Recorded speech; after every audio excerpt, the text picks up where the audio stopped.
Hello and welcome to the Bar Council Civil Non-Family Legal Aid Billing Seminar. My name is Anastasia Kostaki and I'm a policy analyst with the Bar Council Legal Practice and Remuneration team.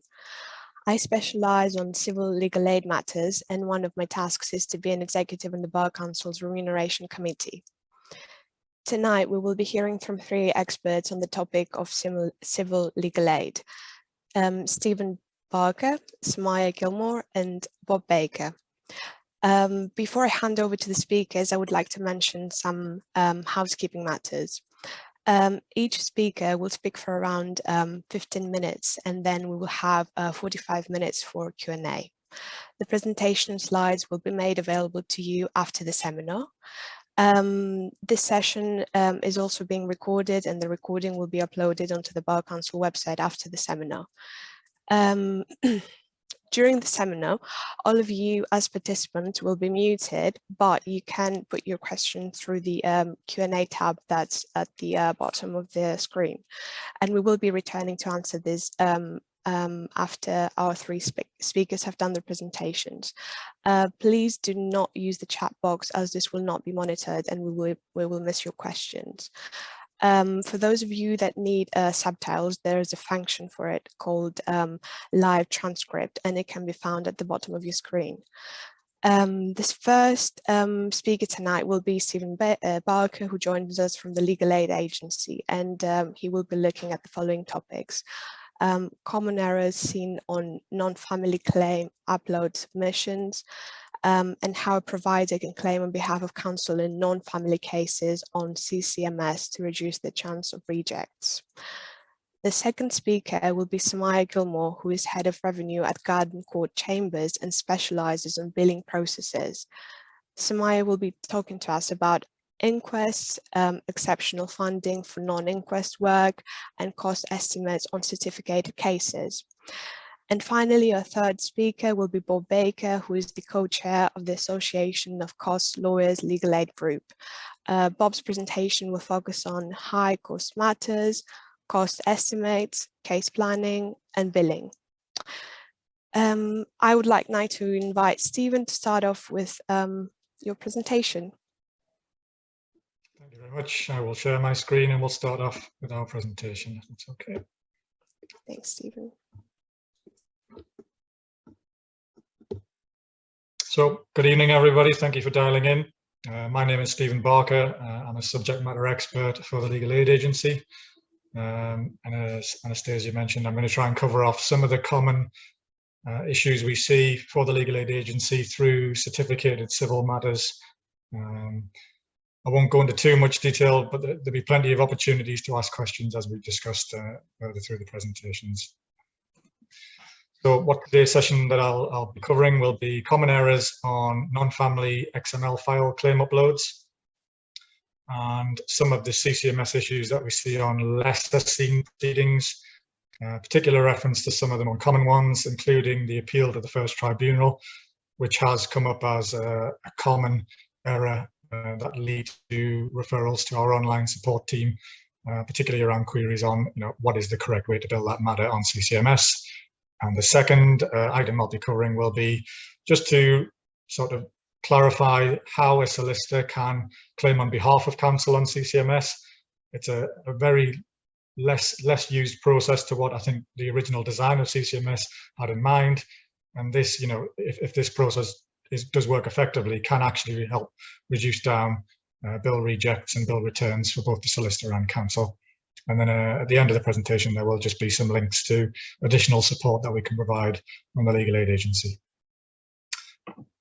So the first topic, as I mentioned, is going to be claim upload tips and avoiding pricing errors. What is claim upload? Claim upload is the ability for your own chamber software to upload a bill directly into CCMS. It's mostly used by family, particularly around FAS, due to the volume of FAS claims to be submitted. But it can be used in non-family as long as the relevant patch has been made onto your provider software. And that is something, if you don't have the non-family element to it, that's something to discuss with your software vendor, who can then provide that extra patch. previously non-family wasn't available, but it is now available, and certainly we've seen it on numerous occasions. So that is something, if you don't have it, to check in with your software vendor. Claim upload is really good at being able to price a claim before submission. So that is the ability of putting the claim through CCMS rules engine without actually putting it under the system, which might incur a reject, for example. The pricing is there just to check and see whether or not the bill that you think and the bill that you've drafted actually matches what CCMS is expecting. And that's why we'll see either an acceptance of the XML file or a rejection of the XML file, but that is at the submission stage. So it doesn't actually go into CCMS to generate a bill reject. It actually just gives you an exception report, which tells you the reasons why it hasn't been accepted. And then, that'll then lead to trying to resolve it at your side. But like as I mentioned at the end, a rejection at the XML stage doesn't impact on anything in terms of targets or the old KPI as reject targets. An XML reject is before it gets into CCMS and doesn't cause that sort of that sort of issue in terms of KPIs. The two most common errors that we see on XMLs are the dreaded 2001 error code or the dreaded 4001 error code. These are very generic. They will just give you a valid reason has not been supplied. The fee scheme is not valid for that claim type. And if you see these, then you have to then go into a little bit more detail to try and figure out exactly what has generated the error. And what we do have on the LAA training website is the claim upload solving tool, which if you enter the code, it will give you a little bit more information about why the errors come up, but also help you in terms of, can you see on your XML file if any of the sort of, the details that have been mentioned on the tool are applicable to the file, and then you can try and resolve it from there. Some of the more referrals to the court team are in particular immigration cases where it's an appeal to the upper tribunal. The reason why we see this issue is because CCMS isn't actually programmed with any rates. So normally CCMS has its own set of rates in the background, but with the complexity involved in the scheme around appeals to the upper tribunal, what we've in essence designed is almost a blank template when it comes to billing. So if you create an XML file, for example, and try to bill it as an immigration file, you will get that rejection because actually CCMS is expecting you to enter the rate itself, the enhancement, the time, rather than a standard immigration XML file, which you might just only include the time, because you'd expect that the rules engine would pick up the rest. So that's probably one of our most common errors we're seeing at the moment, particularly with the increase in the appeals to the upper tribunal on certificated matters. So if you do see that error, there is quite a detailed quick guide there on the LAA training website, and I've included that link. Please have a look through, follow the steps, and again, that should help you to resolve that. But if it doesn't, then contact online support, who should be able to help you with any of the errors that do come up. The other main error that we see on pricing of CCMS claims is around post-contract costs in high cost matters. So in order to activate the high cost screens in CCMS, which is in essence where you would enter your own rate or the rate that's been agreed in the case plan, for example, that needs to be activated on the LAA side. It should be activated when the case plan is agreed and the contract issued. If, however, you're finding that you are getting that pricing error when you're submitting your claim of the 2001, then that is something to check to see actually, does the LAA have the high cost flag on the case? Is that what's stopping it from coming through? And it's very similar. I know this is non-family in civil cases, but I thought it was worth mentioning that we do see it in particular on family matters where Queen's Counsel are instructed in a non-contract case. That is a very niche area, but we do actually have a quick guide for it on the training website, as it mentions below. The issue is that CCMS doesn't recognize the FGF rate because CCMS was built and designed post FGF. So although the case and the cost agrees reference to FGF, CCMS won't recognize it. So what we have to do is we have to allow the high cost flag to go onto the system, and that will allow Counsel to then claim their costs, entering their own rates that have been agreed in the case plan. For the second half of my presentation, I'm going to look at a solicitor claiming on behalf of instructed counsel in CCMS cases. Anyone who's previously billed under the old paper system, would have been familiar with just sending your fee note to the solicitor, and they would submit their fee note on their bill, and you'd be paid, your costs separately as part of that process. With the way CCMS is designed, counsel cannot submit their final claim in non-family cases until the solicitor final has been lodged on the case, and that causes obviously issues in terms of who knows when to submit their bill. If there's delays on one side, it can lead to rejections both for counsel and for the solicitors. And one particular option that is available on CCMS that doesn't get used is that the solicitor can bill on behalf of counsel. So what that will involve is an agreement between the instructing solicitor and counsel that your claim will be submitted and your costs will be included as part of the final bill. I'll get onto exactly how that works, but just a bit more background there, just about avoiding rejects, etc. It is all about the timings and anything on CCMS, particularly in these sorts of cases. It's about the timings and making sure that everybody bills at the appropriate time. And I'm sure you've had correspondence or discussions with instructing solicitors who have indicated that their bill's been rejected because counsel hasn't submitted their bill, and as far as you're aware, you have done it. Perhaps that leads to a discussion around this, and this may be an option. That's something that you could use to avoid that that timing issue. So as I mentioned, it's available in all non-family proceedings on CCMS. It's not available in family, unfortunately, and that includes family escape cases and FAS. It's only available in non-family. As part of the solicitor final bill, the solicitor will be asked a question about whether they are claiming on behalf of counsel. If they tick yes to that screen, they can then bill on behalf of a single counsel or multiple counsels within their bill. Obviously, the caveats are there. The costs will be paid to the solicitor, who will then pay the money out to yourself. If you have that agreement and that level of relationship with the instructing solicitor, where it is more, it is easier for you to do that way, then that is something that you could consider, particularly where we find it in where there are multiple counsel, where you're talking 3 or 4 counsel on a particular case, and it is difficult to get those timings correct. That might be a sort of a discussion that you might want to have with your instructing solicitor if you're comfortable. Again, we would need agreement and a signed fee note from the counsel to say, I am happy for the solicitor to bill on behalf of my costs.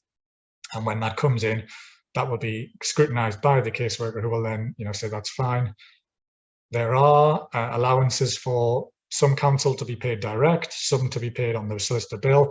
So if you reach an agreement that, say, one of your counsel would like to have their costs billed by the solicitor, but perhaps 2 would like to bill their own costs, you can have that sort of hybrid approach whereby you have one counsel on a solicitor bill, but then the counsel have their own allocation and are billing their own costs and being paid direct. So that's just something for if you are struggling with those timing issues and you have that relationship with the instructing solicitor, then there is the possibility for your costs to be claimed on the solicitor final bill, I say only in non-family cases. As I mentioned, the main advantage of this process is to avoid the current issues around timing of submissions, and it does work quite well with multiple counsel. I've mentioned about the hybrid approach, where counsel can be claimed on the solicitor's bill and others can be given their own allocation. We do see this mostly in inter-parties part claims, where where solicitors and counsel only have a small amount of work left to be claimed on the fund, and counsel perhaps has recovered the vast majority of their costs at inter-parties. It may be easier just to say to the solicitor, actually, would you just bill on behalf of the small amount of work that's left over, and that takes away any of the timing issues. And obviously, once that solicitor final bill is paid, it will initiate all the recoupments and take back on any payments on account that have been paid. It does rely, as the last paragraph there, and it does rely on a good relationship and communications between chambers and the instructing solicitors. I appreciate that's not always easy, in particular if there are multiple counsel. But if you do have that good working relationship, or if it is a particular case that you're looking to get billed out as quickly and as efficiently as possible, this may well be a sort of an option to choose. particularly if you are struggling to get those timings right on CCMS. It's very difficult at the moment in terms of, our sort of the LA work in progress is at a level that it does sometimes mean that the timings do go slightly off. If you do get any rejects of bills, or if the instructing solicitor do get any rejects of bills and you feel they are inaccurate or incorrect, then you can challenge them through the civil claim fix process, and please use that. We obviously use the feedback that we get through civil claim fix to improve our level of service that we provide. And the rejects, they're there to obviously to say that at this point we're not ready to allow you to bill. However, if that's inaccurate, then you've got to challenge it, and then we can provide that feedback to the caseworker and look to improve our processes as we go. So the last thing I just wanted to cover was just some additional support and guidance. Things on the LA training website. So as I touched on earlier on, there is actually a specific advanced guide for counsel. So advanced guides are, the quick guides beefed up with a little bit more detail, particularly around specifics of things that we see coming up. They've been created by subject matter experts like myself, and they focus on common errors, but also very niche areas like the Queen's Counsel, billing and family. Please have a look at that advanced guide, and if you've got any suggestions for any other training that you'd like to see on the LA website, then please let us know. We can always create these modules quite quickly. They have interactive modules on there now, as well as quick guides and advanced guides, and we're trying to improve it all the time. So anything you can feedback and let us know would be great, and we can go ahead and look to sort of improve what we've got on there. There's also reference there to the Bible, which is the Civil Finance Electronic Handbook. That was created by the subject matter experts over a period of sort of 5-6 years, pulling together all the common queries that we've seen, all the guidance that we've had. So that is basically, caseworkers look at that, as well as solicitors, as well as counsel. It is basically what we use when we're processing. So there's no mystic, there's no hidden agenda, there's no hidden information. Everything is published in the Civil Electronic Finance Handbook, and that information is there and wide open for both solicitors and counsel to use. And there are also some helpful guides there around things on the LA training website for not only family but also family. And there's a link there, as I mentioned, to the problem solving tool, which was for claim upload. And also there is the LA bulletin, the legal aid bulletin, which is a fortnightly e-alert, which includes anything that we're sending out in terms of news items. You can also follow the LA on Twitter. Sorry, that's my plug. And obviously, if there's anything that comes up that's going wrong with CCMS at any point, please have a look at the portal. They do put messages on the portal to advise the users of the portal if there are things going wrong. So please have a look on there if you're not sure if CCMS is working or if there are issues with CCMS. Those are the Twitter and the LA portal are the two sort of avenues best placed to tell you if anything's going on with CCMS before you then perhaps raise it with online support team. And I think that is me. I have tried to fly through as quickly as I can. Hopefully I've kept the time. But thank you very much for listening. And obviously when the queries come up, I'll be happy to answer any questions relating to the presentation or anything else later on. But I'll pass over now to Samaya for the presentation. Thank you very much. Hello, everyone. Thank you for joining this evening's session. I'll just share my screen with you all.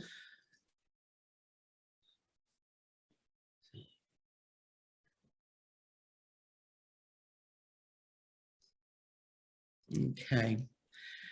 As I said, I'm Samaya Gilmore. I work at Garden Court Chambers. I'm the head of revenue, one of the heads of revenue control, with a particular focus on billing processes. We're quite large chambers and we cover a very large remit of legal aid work across pretty much all practice areas. What I thought might be helpful is to focus a little bit on exceptional case funding in inquests and non-inquest matters. Now, in respect of inquests, if you are instructed and you're accepting instructions in inquests, the obvious thing is to, as with any publicly funded matter, is to check that the funding is in place. And exceptional funding for an inquest for advocacy is usually covered by a legal aid certificate.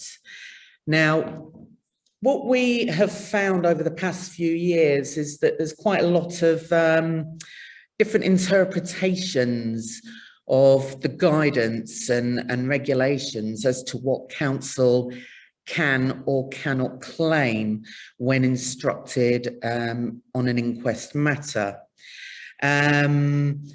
So I'll come on to what rates are shortly, but what should be helpful for everybody to know is that when a solicitor instructs you on an inquest matter and it's got exceptional funding, there will be a legal help file running concurrently along with the legal aid certificate. Now, essentially what you need to be doing when you accept instructions on an inquest matter is to also agree with that solicitor on that from the outset that that you will bill work for counsel under legal help that falls outside of what's allowed under the legal aid certificates. And normally you'd be looking to agree an hourly rate under legal help with the solicitors. There is no codified rates for counsel under legal help in inquest matters. Before I come on to the rates, I just wanted to say that what we have found, one of the things, when we've been looking to agree that work outside of the certificate can be billed under legal help, solicitors can be a little bit wary because they're mindful of the 2018 Standard Civil Contract Specification Terms, and specifically paragraph 3.60C. Now, to cut a long story short, basically solicitors on legal help matters are told in those terms that they have to pay counsel in full, regardless if counsel's fees are reduced on assessments. So you may have quite a complex inquest that's running for a long time, and counsel may be doing quite a bit of work on that that can be claimed under legal help, and that bill starts accruing over a period of time, and solicitors may be anxious that, well, by the time the whole thing's finished, if counsel's fees get slashed, we've still got to pay it. One of the ideas or thoughts or suggestions to circumvent that is that you may want to look to agree with your instructing solicitors from the outset that you will not look to recover any shortfall if counsel's fees are reduced on assessments. So that would be a very important thing to set out right at the beginning, so everybody's clear about what's happening on that. Now, I could go into, I mean, I don't have the data here, but it is random.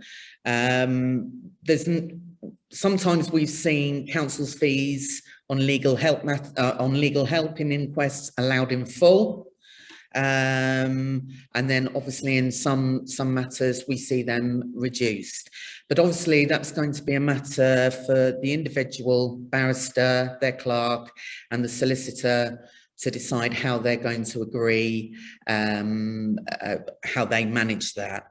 Now, it may be that a lot of counsel have maybe thought under exceptional funding, there's kind of very rigid rates, fixed rates for the advocacy that you would undertake. So if we have a little chat about what can be claimed. So under ECF, that covers what the LAA call the advocacy costs.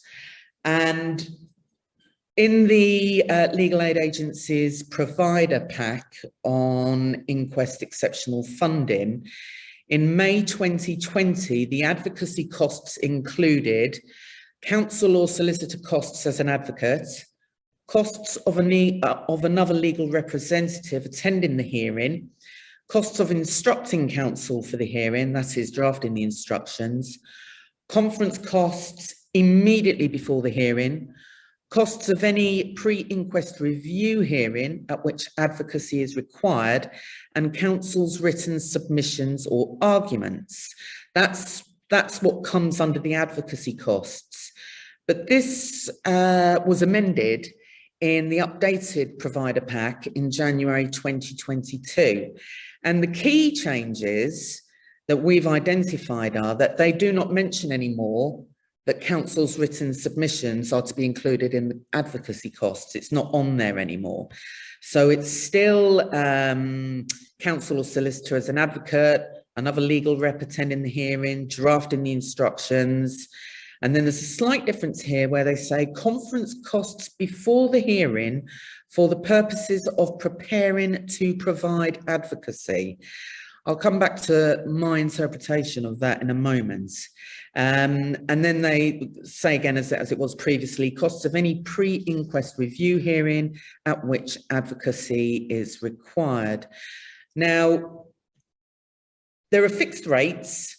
There's basically, in accordance with the civil remuneration regs, Schedule 4, Table 2, there's basically a brief fee and a refresher rate. That's it.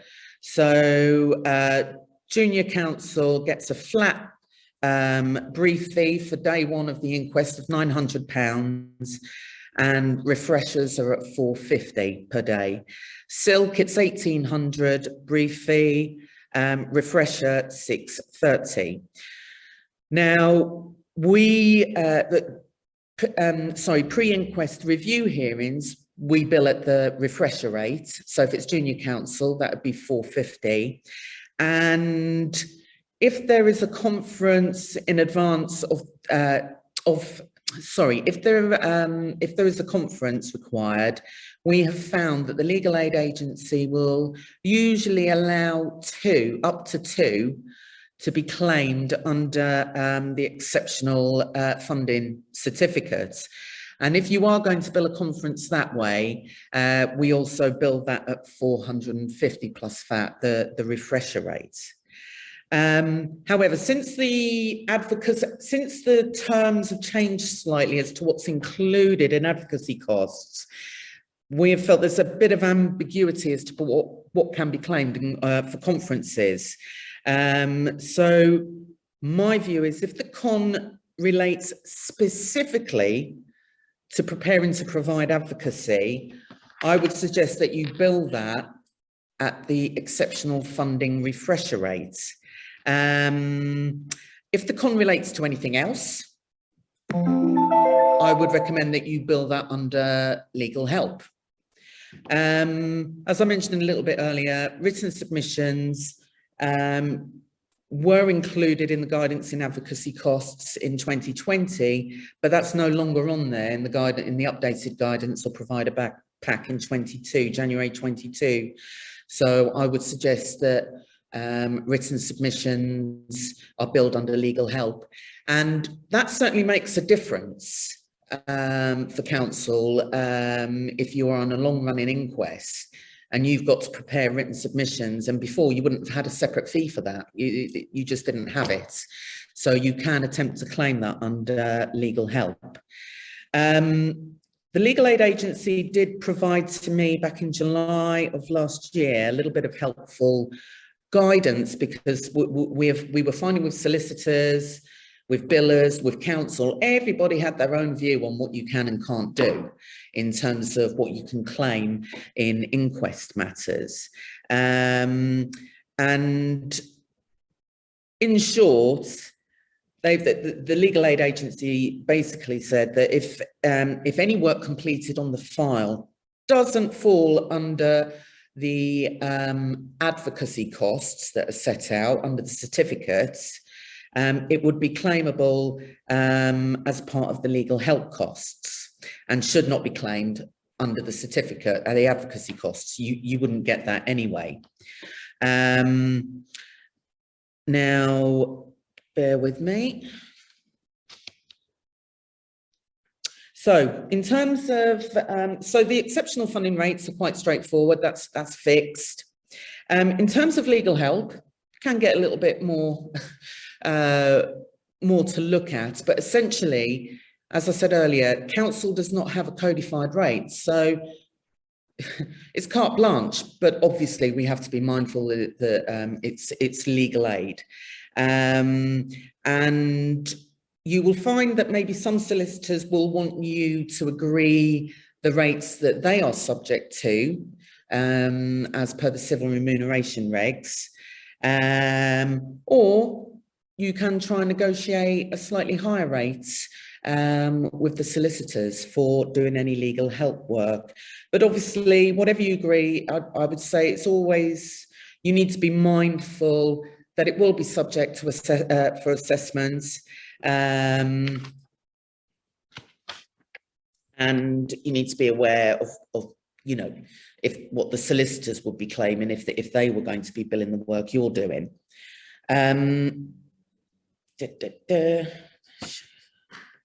As ever, and we could put this across the board, I can't stress enough how important it is to provide contemporaneous billing in any publicly funded matter. It's just so important and makes life a lot easier for yourselves if you're keeping on top of the billing, and makes life a lot easier for solicitors so that they can keep on top of accruing costs and look to seek extensions to limitations if required. Oh God, I've flipped to the wrong screen, excuse me. Payments. Exceptional funding covered by a certificate. That's claimed in, you can claim a payment on account in the usual way you would under a civil certificate. So it's subject to the payment windows, dependent on when the certificate was issued. And following COVID or following coronavirus, the rules were amended slightly to increase the amount you can claim from 75% up to 80% of the total bill. In relation to legal help, you don't get paid on the legal help until the case has concluded. So if it's a long-running case, you may have quite a bit of a wait on getting your payments on that. The legal aid agency did allow provision during coronavirus for solicitors to submit or make a request for a payment on account on legal help inquest matters. That was extended up to March of this year. But we tried to take the opportunity of trying to suggest to solicitors to put in that interim claim so that we could get some payments on account for some of the legal help work that we've undertaken. But we found that solicitors said that it was too tedious to bill for an interim claim and then to bill it all over again at the end of the case. So essentially, we didn't really find any benefit in that. So if we have a look at, and this is a slightly novel one, it doesn't crop up very, very often, but I think it's quite a good thing to know and can show how these things can get a bit complex. AG fear applications, which I'm sure probably everybody watching this knows what they are, but to summarise, it's an application to the Attorney General for a fear, or basically consent to make an application to the High Court pursuant to Section 13 of the Coroners Act 1988. So put simply, if a fiat is granted or the Attorney General is given consent, the application to the High Court can be an application for the court to make an order that an investigation be held into the death when a coroner refuses or neglects to hold an inquest, or, and this is where we see AG fiat applications in the main, an application to the High Court to quash the verdict at the original inquest an order of fresh investigation and resumed inquest. And that could be for various reasons, where new evidence may have come to light. There was rejection of evidence at the previous inquest. There may have been allegations of irregularity of proceedings, etc. So you've got the Attorney General given the fiat, basically giving consent for you to apply to the High Court to do what you need to do within these proceedings. When the fiat is granted by the Attorney General, it must be, the solicitors need to lodge that with the High Court within 6 weeks. Now, the court, if your application is successful, and I will go mainly on the application of applying to quash a verdict, you're basically starting all over again. So there will then be funding again for the resumed inquest, which will be running concurrently along with an inquest legal help file. So that's where it comes to the 4 funding types. So bear with me. So what happens is that solicitors will make an application to the exceptional case funding team at the LAA for funding to make an application to the Attorney General for the fiat. If granted, that will be legal help. And an hourly rate, if you're instructed on that, an hourly rate will need to be agreed with the solicitors. Again, there's no codified rate for counsel.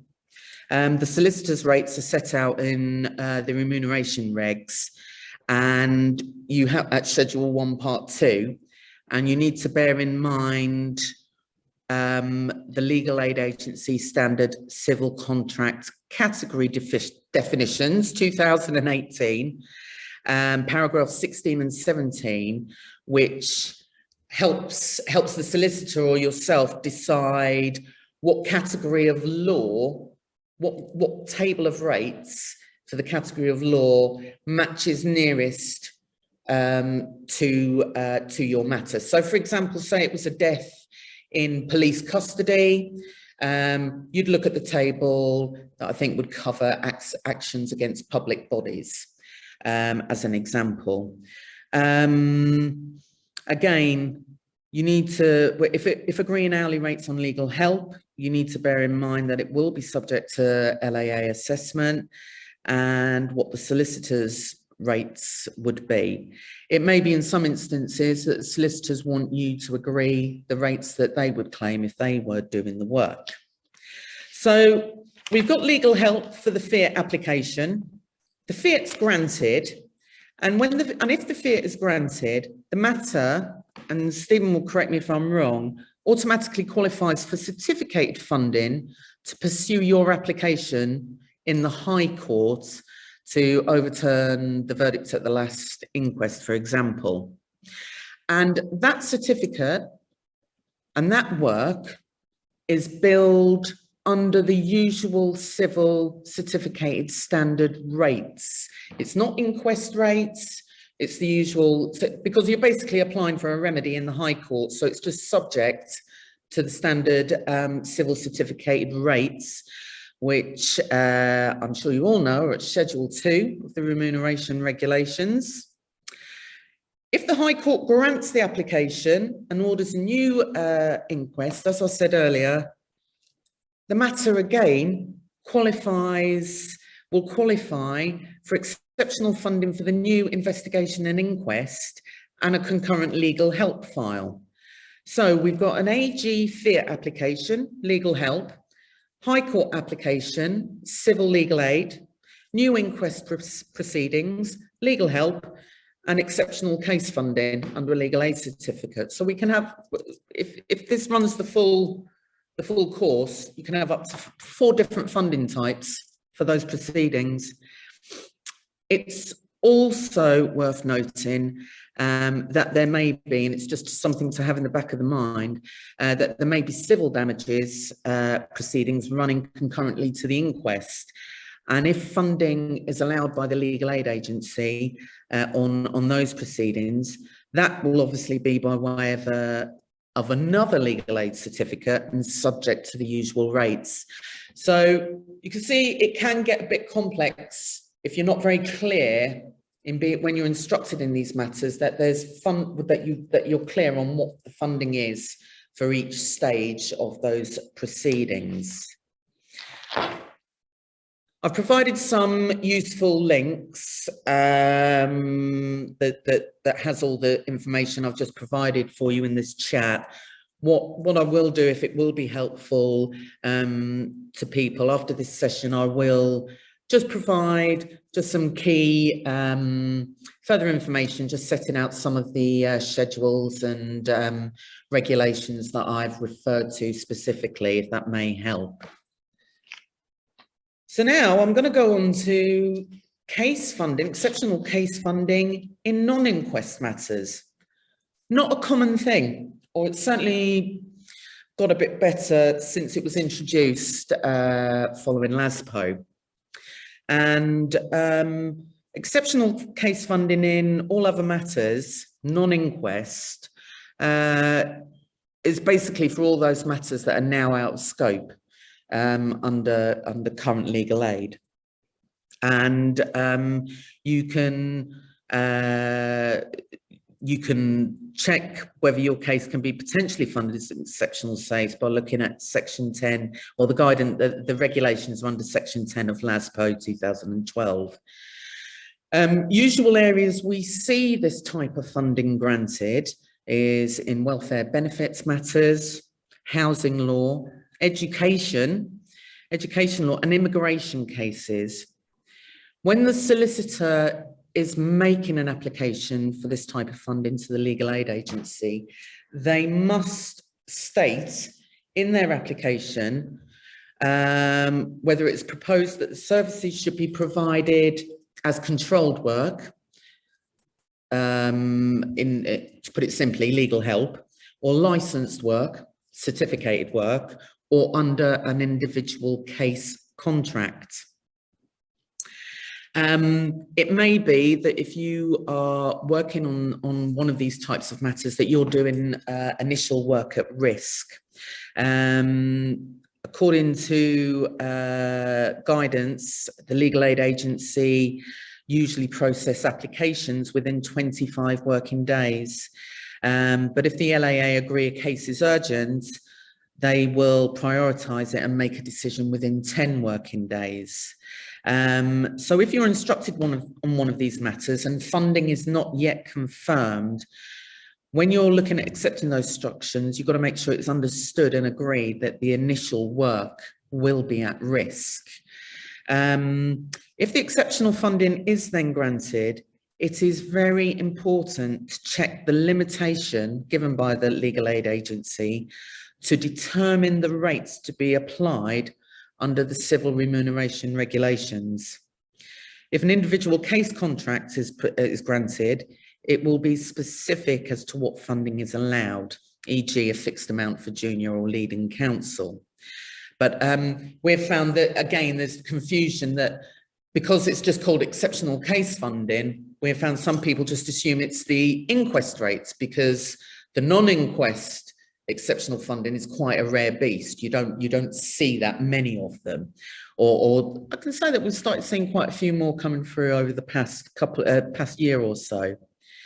I also sought guidance again from the legal aid agency on this issue back in March of this year, and the LAA told me this: in respect of billing ECF matters, there aren't any special arrangements in respect of claiming counsel's costs.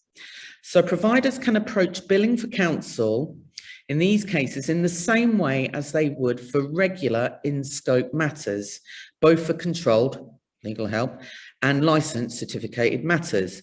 And all of the usual guidance documents, etc., electronic handbook, contract spec, etc., would apply. So that goes back to what I was saying, that if the funding's granted, you've got to ensure that you're clear on what has been granted, but you would bill it in the normal way you would for any other kind of civil matter that you might be instructed on.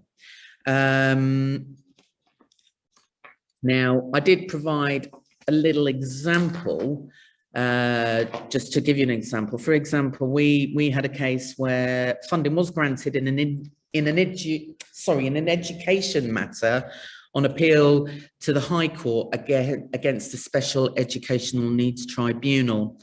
Now, the certificate, its scope said that it was limited to, and this was the certificate we got, so the solicitors must have specified in their application that they wanted, were looking for licensed funding for the matter.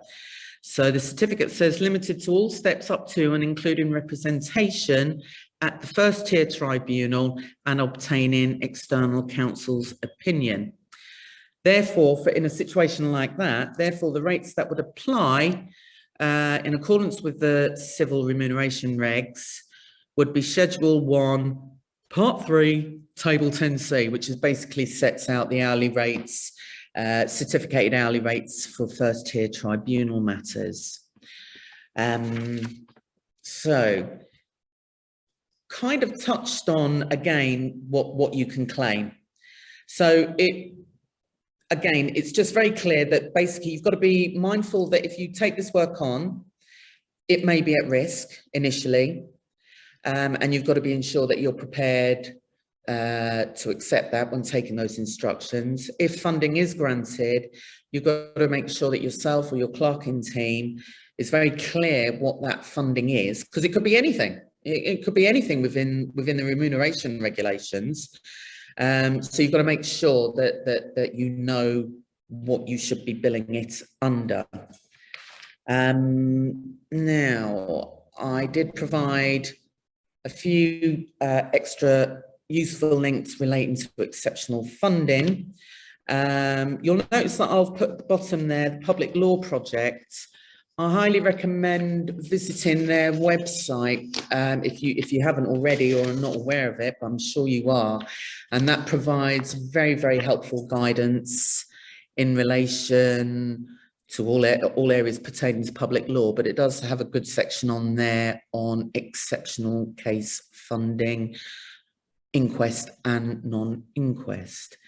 Now, I'm nearly finished. At the start, the coordinator said that I'd be also talking about cost estimates generally in certificated matters. It's only just a point just to remind everybody again, especially if it's going to be likely to be a long-running civil case that's certificated, maybe a JR.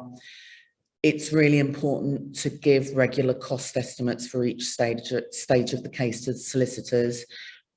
Can't be submitting a bill 2 years down the line and the solicitor hasn't had a clue potentially what the costs are going to be that are being accrued.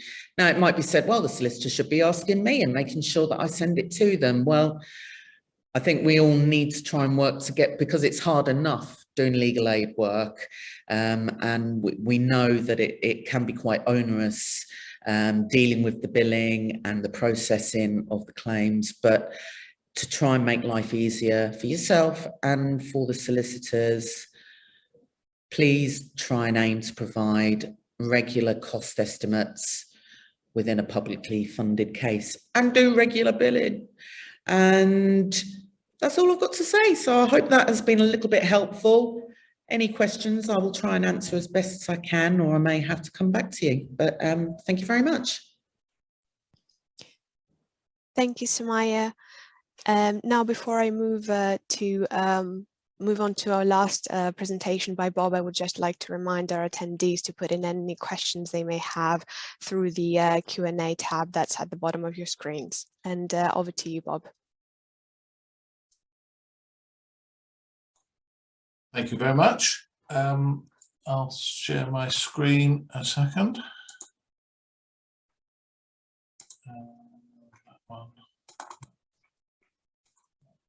That one. Right.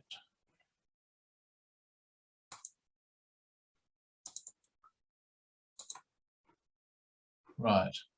Are you seeing what are you seeing what we should be seeing? Good. Oh.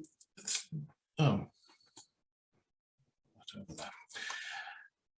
Thank you and good evening, everyone. Thank you for inviting me to speak for the third time at this event. I'm a cost lawyer with a varied caseload of legal aid and non-legal aid cases, and I speak from the solicitor's perspective, and hopefully we can all help each other in our increasingly complex legal aid system. I have to say at the outset that anything I say here is my own view. It's not an official policy of or statement by the Association of Cost Lawyers or of my own committee of the Association of Cost Lawyers Legal Aid Group, of which I am one of the co-chairs. I usually put a picture up. This year's picture is a recent one of St Michael's Mount, a view that I'm very fortunate enough to see on my daily commute of 5 miles from the North Cornish coast to the South Coast. Last year I showed you a picture of the North Coast at St Ives, where the bay was being guarded by a warship because of the G7 summit and all the important people over at Carbis Bay. This year it's a much more tranquil scene here on the South Coast. Anyway, on to more important things. I've given you on 2 pages here a list of essential reading. It's not an exhaustive list, but these are the main ones to set you on the right path and answer most issues that will crop up. Some of these have already been referred to by Stephen and Samaya, so I won't spend any more time on them, but the LAA guidance documents and presentations, I do commend those to your consideration. They are very, very good. They're very well planned and well presented, very informative. In civil legal aid cases, as you will all know, despite the massive guidance and help available online from the Legal Aid Agency on the various training pages that they have produced, there are still problems and delays that we can all encounter. For the purposes of this presentation, I'm going to deal with CCMS processes, as the old paper style claims now are fortunately few and far between. And the basic operation of CCMS fee claims applies to all claims by counsel, with 1 or 2 exceptions. There are still some very old paper cases around where claims are made via claim 1s per stage of the high cost case plan, and with counsel's fees being claimed on them per stage rather than at the end in the final stage as we do with CCMS cases. I was talking to a colleague yesterday and she's busy preparing a 27-stage claim 1 case in a rather long-running and complex matter. The papers are contained in 6 large document boxes, and to make matters worse, the stages are not chronological but reflect different work events and work types with overlapping time periods. So I'm very glad it's her doing it, not me. To make matters worse, they found a problem with the final case plan, which was found to be wrong from about halfway through when the case was amended at stage 11, I think. And although that stage was agreed at the time by the Legal Aid Agency, apparently that when it came to the next amendment for stage, what should have been 12, that the agreed stage 11 was omitted and they worked from the wrong version of the plan. So that stage does contain a lot of counsel's fees and experts' fees. So it's going to be quite a task for my colleague to sort out. And of course, it's some years since the work was done, so everybody's going to be working from memory. As I say, luckily not one of my cases, and I'm very glad I haven't got to sort it out. It does demonstrate how errors like this could have been spotted and resolved at an earlier time, and had the case plan been shared with counsel, possibly this wouldn't have got into the mess it's in. The triggers for high cost cases, in my experience, some solicitors are not always on the ball about the triggers for high cost funding being required. Most of my clients, fortunately, are quite good at monitoring their costs so that the £25,000 limit is watched. However, I do come across cases where, despite the solicitor keeping a close eye on costs, counsel may not be so quick with billing, not up to date, and sometimes the solicitor's in for a bit of a shock, i.e. when they think the costs are about 25,000 with counsel's fees that they know about, and then when an up-to-date fee note lands on their desk, there are significant additional costs claimed, taking the total to significantly more than the 25,000 limit. This often happens in smaller cases as well, so my plea to all counsel, as Samaya has already said, please make sure fee notes for all fees and enhancements are sent regularly. I also see situations where counsel fail to claim the enhancements on the fee notes sent out during the case, but then realise they want to claim them later, or there's some email advice they've forgotten to bill for. I've got a current situation where counsel undertook some work some time ago and sent a fee note with the enhancements claimed on this fee note. And before submission of the solicitor's bill to CCMS, I got confirmation that the fees were right. But when it came to counsel uploading to CCMS, there's been a significant delay because counsel hasn't completed the justification reasons and details for the enhancement. As the work was done some time ago and counsel was very busy when we wanted her to deal with the justification, there's been a delay uploading her fees to CCMS, and unsurprisingly the bill is being rejected and we've all had to start again. This is all very frustrating and unnecessary.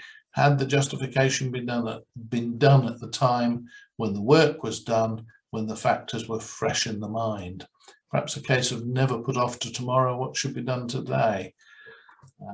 But there we go. Anyway, back to triggers for high cost. These are helpfully set out for us in Regulation 54.3. And it's important to remember that if there are linked cases in a multi-party action, the 25,000 limit is much more easily and likely to be breached. So it is a good idea to keep a close eye on what the cost position is, and counsel needs to be aware of the cost limitations and position as to funding, as it's applicable in all legal aid cases. No work should be undertaken without seeing the full legal aid certificate in knowledge of the scope and limitations in place. In all cases, a close working relationship between the solicitor and whoever is dealing with the costs in the solicitor's office is beneficial, if not essential. Some firms are very lucky and they have specialist cost teams, or perhaps the solicitor is quite good at keeping costs under review. Sadly, there are still firms out there who do not have such fee earners or cost support staff, and these need to be identified and a closer watch maintained by counsel's clerks on counsel's behalf. In order to get the case accepted by the legal aid agency as high cost, a high cost case plan is required, and this is where the estimates come in. These must be detailed, setting out the work plan to be undertaken by the solicitor and counsel in great detail, and must include any expert or other costs envisaged. The plan must be broken down into appropriate key stages, which may be different from one case type to another. Clinical negligence, for example, is a very different sort of case from a prison law, public law case, which is again different from a police damages case. Careful planning is necessary and best done in consultation with both solicitor and counsel together, if possible, to avoid a lot of toing and froing and helping the legal aid agency to agree costs first time of asking. In very high cost cases, lack of a signed barrister acceptance form is a bit of a problem, and we always advise and get solicitors and counsel to get the contracts and barrister acceptance forms signed and uploaded to the legal aid agency as soon as the case is registered as high cost. Without them, the legal aid agency are unable to issue the contract, and as the contracts for solicitor and counsel are not for fee specific amounts, there's absolutely no reason not to sign them at the earliest opportunity. You need to be involved in case planning so that counsel's fees are properly referenced in the plan or any separate note to the legal aid agency for consideration by the case planner when they assess the plan as a whole. The more detail of what is to be done and why it is essential to spend the time that is proposed, the better chance there is of getting it approved first time as asked. If something appears obvious to you or the solicitor, it may not be so obvious to the case planner at the legal aid agency. So it's best to highlight all the applicable factors, reasons and justifications for the costs sought. There's often a period of negotiation with the case planner, so you need to know what's happening. And again, close contact with the solicitor or whoever is dealing with the plan for the solicitor is going to be beneficial. If there are any changes to what is requested during those negotiations, you need to make sure that you're aware of it, see the amended plan and a note made on the file record so the correct fees are claimed later. Don't forget that once you're into high cost and after the £5,000 ceiling for fees at prescribed rates, the contract risk rates apply, £50 for junior counsel, £90 for senior counsel. The higher rate is usually not just restricted to leading counsel, but can also apply to counsel of a certain seniority. I think it's 10 years, but I can no doubt be corrected on that if that's wrong. Always demand to be provided with the legal aid certificate before any work is carried out. Check that the case type that you are doing is permitted by the certificate and that there is scope for counsel to do whatever is being asked by the solicitor. If work is out of scope, there's absolutely no chance of getting paid for it by the legal aid agency. If there's a limit on the certificate of, say, £1,350, which I think is the smallest limit we have, there's no point doing work to a greater value than £1,350 until you know or are sure that there is a higher limit available. Otherwise, you'd just be limited to the limit. The payment on account claims can be made during ongoing cases if the solicitor has allocated the right funds for counsel on CCMS. It's good practice also to keep in touch with the solicitor in the case to ensure that funds are allocated at the right time to enable POA claims to be made by counsel as the case progresses. In high cost cases, where it is not unusual to see many stages, it's not possible to claim counsel's fees until the very final stage after the certificate has been discharged. So claim the POAs as the case progresses and liaise with the solicitors as to the progress of the stages so you're ready to submit the final fees at the right time. Exceptional case funding cases are in many ways similar to high cost cases, and I'm restricting myself really to inquest cases because I deal with those. I don't seem to deal with any other sort of exceptional case funding. In the inquest cases I deal with, the solicitors always put in a very detailed plan of the costs to be incurred, and that goes in with the application. With ECF cases, as we've already heard, there's not very much that can be claimed for in terms of counsel's fees. And I'm interested to hear about the workarounds that you've got there, Samaya, for conferences and submissions. I think that there's a bit to be learned there. Counsel's fees are at the set rates, which we've already heard. The only thing I would add to this is that travel expenses, but not time, can be claimed, and accommodation can be claimed at the applicable rate for the place where the accommodation is located. They can usually be claimed for counsel, but the usual evidential requirements apply to travel and accommodation costs when being claimed, but it can only be claimed if it's set out in the exceptional case funding estimate of costs agreed by the legal aid agency.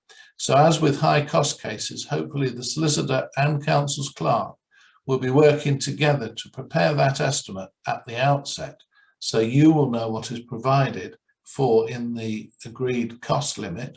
But if your instructions to act are received very late after ECF is granted, ask to see the cost estimate provided to the legal aid agency at the outset, because what is agreed on that schedule by the legal aid agency is all you're going to get at the end of the case. I often see fee notes from counsel claiming for all sorts of work not covered by ECF. And as Samaya rightly says, these need to be claimed on legal help or whatever other funding may be in place. So that's another good point to think about. Particularly in long-running ECF cases, at an inquest situation, where timetables and venues can change, making the original plan unworkable or inadequate, you can make an application to vary the agreed cost limit, and this should be made in appropriate cases if there's enough time to do so before the unplanned costs are incurred. Don't forget the legal aid agency have a time to deal with applications, and this is really because of the volume of work that they have to do and the case numbers they receive. So if possible, make it very clear what you're asking for and why, and the legal aid agency are more likely to agree to it on the first time of asking, and you can avoid further time delays waiting for answers to resubmitted plans. All down to communication. In January and February 21, Counsel and Solicitors bills not submitted together is one of the legal aid agency's top 5 reject reasons. Changes of chambers can present problems and delays. I had a case a couple of weeks ago where Counsel had moved to new chambers and all the work had been undertaken at the new chambers. However, when we came to put the bill in, it was found that Counsel was still registered on CCMS at the previous chambers. So there was a delay getting the change accepted on CCMS, and this nearly caused a reject. Keeping the records up to date as things happen or changes occur is important to avoid delays and possible rejects later. So as Samaya has already said, keep it all up to date. By way of a bit of a summary of the points I've already made, regular and effective communications with your solicitors are essential. Get to know your solicitors and their billing teams and identify who really know what they're doing and those who might not have quite the same level of experience and resources available to them. Keep in touch by telephone if possible. Work out your own system for making it easy for yourself and your solicitors or those handling the billing process. Allocation of funds on CCMS is vitally important. How often do I see council's fees either not allocated at all, wrongly allocated, including VAT, or the wrong amount completely? All the allocations on CCMS need to be kept up to date. I've already touched on enhancements, but I'll say it again. If enhancements are to be claimed, communicate with the solicitor to ensure there is headroom on the certificate and tell the solicitor what the enhancement is going to be and why, and make sure the solicitor sees the case in the same way you do. It's helpful if both solicitor and counsel say the same things about complexity or the various factors that go to justify enhancement. Paragraph 12 of the cost assessment guidance, one of the essential reads, sets out the criteria for there being an enhancement at all. And it's worth reading this chapter and making reference to the various applicable parts of it in your submissions for enhancements. It will help the assessor to decide if the criteria are met and is a good way of demonstrating that you have thought about the criteria when working out how much enhancement it should be. It's not always 100% in all High Court cases, nor is it 50% in the County Court in every case. They are the maximum level of enhancements that can be claimed, but in all cases you need to justify to the assessor why the level of enhancement sought is appropriate for the circumstances and facts of that particular case. There needs to be coordination of the timing of submissions of final bills to ensure that the bills are not rejected for lack of one or other's bill. For those who do small numbers of legal aid cases, it's much more difficult to keep on top of how the CCMS processes and requirements work, but I can recommend for their perusal and study the online training and guidance materials available and already highlighted by Stephen on the LAA websites. Here's a short list of steps that you can take by way of effective administration. We all work in differing ways, so you need to find your own way of making it easy to claim fees. Keep up to date on every case and make sure you have the required materials promptly from counsel once the work is completed, and use the training guides on the LAA website if you need to brush up on a process that is not one that you do day to day. Thank you for listening. If there are any questions, we'll deal with them in the panel session that follows. And I'll hand you back now to Anastasia, who will finish the session. Thank you, Bob. As you said, let's move on to the Q&A session right away. Unfortunately, we did not have as much time as we were originally planning, but this is probably a good thing as we so far have just one question to address. And it's around whether damages recovered under inquests and the application of the statutory charge across any linked certificates. I understand it's addressed to Stephen. So. Yeah, no problem at all. Great question. The guidance has just been changed this week, having previously been clarified by our lawyers within the MOJ. So if any damages are recovered in inquest cases and similar to Human Rights Act cases, if damages are recovered, the statutory charge will only attach to the certificate where the damages are pursued and recovered. So for example, if you have an inquest case, that inquest then leads on to a new certificate for recovery of damages, and a recovery is made, the statutory charge will only apply to the certificated costs of the damages certificate and not to the inquest certificate. So previously there was a slight confusion and particularly around the Human Rights Act case damages certificates and linked care cases, whereby the statutory charge could be applied back to the care certificate. That has now been clarified in the statutory charge manual, that it no longer will apply to any previous certificates, inquest or care, where the recovery is for a specific certificate for damages. The statutory charge will only attach to the costs incurred into that particular case.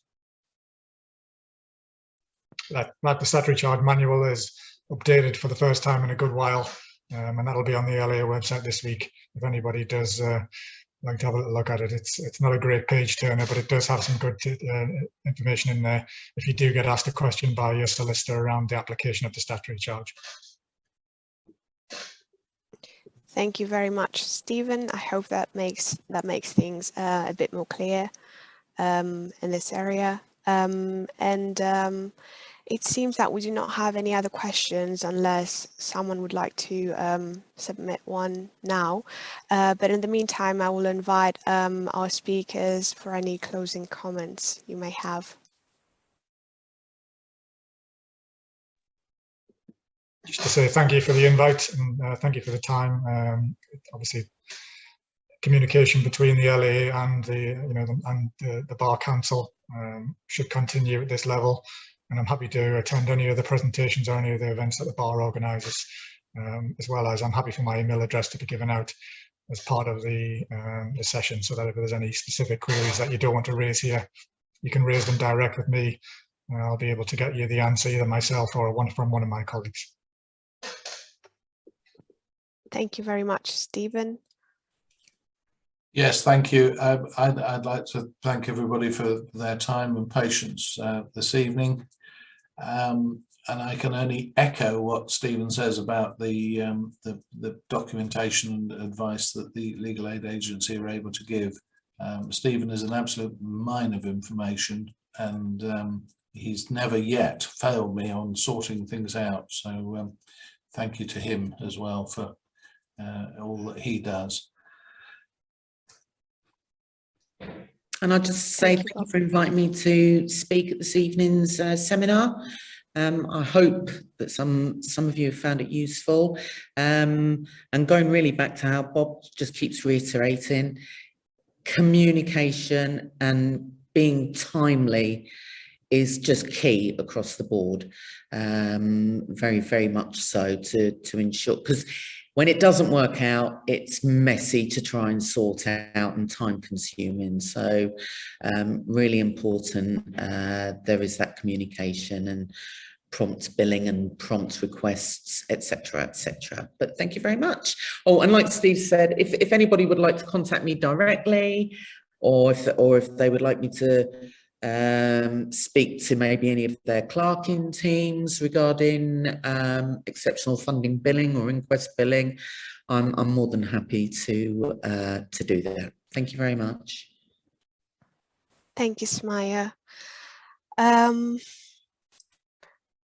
Well, I think it's time for me to give my special thanks to Christina, who made this possible. She's the person who's making sure that there's no technical issues during the seminar. And of course, with many thanks to Samaya, Bob, and Stephen for their outstanding presentations. I hope everyone will find the seminar today useful.